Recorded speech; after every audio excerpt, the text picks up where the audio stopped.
BA पाठ तृतीय के द्वितीय प्रश्न पत्र में सम्मिलित भारत दुर्दशा नाटक के उद्देश्य के बारे में हम बात करने जा रहे हैं।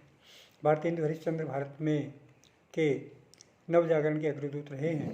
उन्होंने अपने नाटकों के माध्यम से देश प्रेम और सामाजिक चेतना का संदेश प्रदान किया है। उनके अधिकतर सभी नाटक राष्ट्रीय चेतना से परिपूर्ण दिखाई पड़ते हैं। भारत दुर्दशा नाटक में भी फूट, आलस्य आदि चरित्र के रूप में सम्मिलित होते हैं, आपके सामने आते हैं और डिसलॉयल्टी, स्वदेशी पूंजी के रूप में उभरती है। भारत दुर्दैव का कारण ही वे भारत दुर्दशा के कारण बनते हैं। बहुत ही व्यंजनात्मक ढंग से प्रस्तुत व्यंग्य प्रधान नाटक बहुत ही संकेतपरक दृष्टि से आपके सामने प्रस्तुत होता है।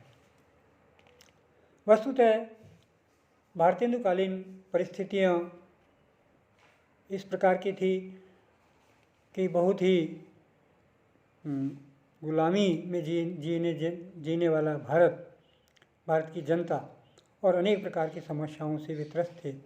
भारतेंदु ने उन समस्याओं को समझा और उन समस्याओं को सामने रखते हुए और नाट्य सृजन किया, काव्य सृजन किया, लेखन किया और उनको रंगमंचों के माध्यम से लोगों के सामने प्रस्तुत भी किया। वे अपने नाटक उस समय के मध्य वर्ग को जगाने के लिए लिख रहे थे, जो अंग्रेजी सभ्यता की चकाचौंध में आगे बढ़े जा रहे थे।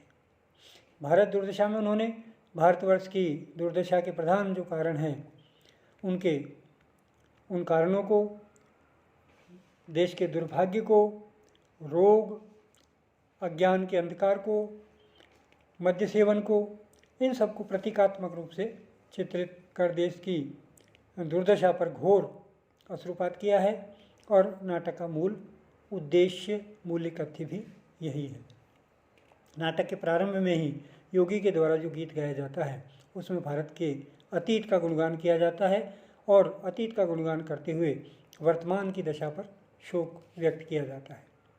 नाटक के अंत में भारत का भाग्य कहता है कि हाँ, जिस भारतवर्ष का सिर व्यास, वाल्मीकि, कालिदास, पाणिनि, शाक्य, बाणभट्ट प्रभृति कवियों के नाम मात्र से भी अब सारे संसार में उसका सिर ऊंचा है, उस भारत की यह दुर्दशा। जिस भारतवर्ष के राजा चंद्रगुप्त और अशोक का शासन रोम, रूस तक माना जाता था, उस भारत की यह दुर्दशा। जिस भारत में राम, युधिष्ठिर, नल, हरिश्चंद्र, रतिदेव, शिवी इत्यादि पवित्र चरित्र के लोग रहे हों, उस भारत की यह दशा। उठो, देखो, तुम्हारी संतानों का नाश हो गया है, छिन्न भिन्न होकर एक नाटक की यातना भोगते हैं, उस पर भी नहीं चेतते। हाय, मुझसे तो यह दशा नहीं देखी जाती। प्यारों, जागो। अतः स्पष्ट है कि लेखक ने भारत की तत्कालीन दुरावस्था का चित्रण करते हुए उसके पुनरुद्धार की कामना की है। इससे यही सिद्ध होता है कि इस नाटक का उद्देश्य भारत अपनी दीनहीन दशा से मुक्त होकर एक बार अपने खोए हुए गौरव को पुनः प्राप्त करने के लिए इसका उद्देश्य बनाया गया है और यही लेखक का उद्देश्य है इसे सिद्ध करने के लिए। एक बात और देखने को मिलती है, कहते हैं भारत दुर्दशा का नायक कौन है। नायक के बारे में बात की जाती है कि भारत दुर्दशा का नायक निर्धारण करना एक कठिन समस्या है। वस्तुतः नाटक का वह नायक है जो धीरोदात्त, धीर प्रशांत, धीर ललित, उसमें समस्त गुणों इस प्रकार का नाटक का नायक धैर्यवान हो, चरित्रवान हो, शीलवान हो तथा आदर्श स्थापित करने वाला हो।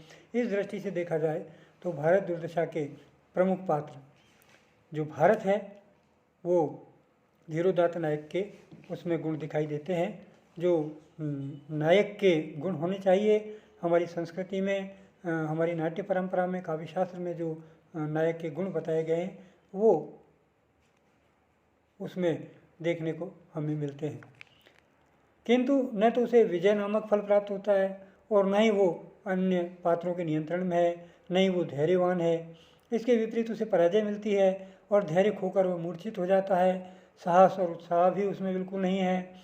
सारे नाटक में भारत भाग्य उसका सहायक है और अंत में वो आत्महत्या कर लेता है वह भी। तो भारतीय दृष्टि से भारत का भाग्य फल का उत्तराधिकारी नहीं है, किंतु फल का भोक्ता तो भारत दुर्दैव दिखलाई देता है, क्योंकि वो अपनी सेना द्वारा भारत का विनाश करने की चेष्टा करता है और उसमें सफल भी होता है। लेकिन चूंकि ये एक दुखांत नाटक है, इसलिए उसे सफल बताया गया है। इस निर्णय में भारत दुर्दशा नाटक का नायक कौन है, यह एक विचारणीय प्रश्न बना रहता है, किंतु नाटक का प्रधान लक्ष्य भारत की दुर्दशा का चित्रण करना है। इसलिए फल का भोक्ता भारत होने के कारण नाटक का नायक भी भारत ही माना जाता है। ये बात हम इस नाटक में, आप इसको विस्तार से पढ़ोगे, मूल नाटक को जब आप पढ़ोगे तो आपको ये सारी बातें इसमें देखने को मिलेंगी। धन्यवाद।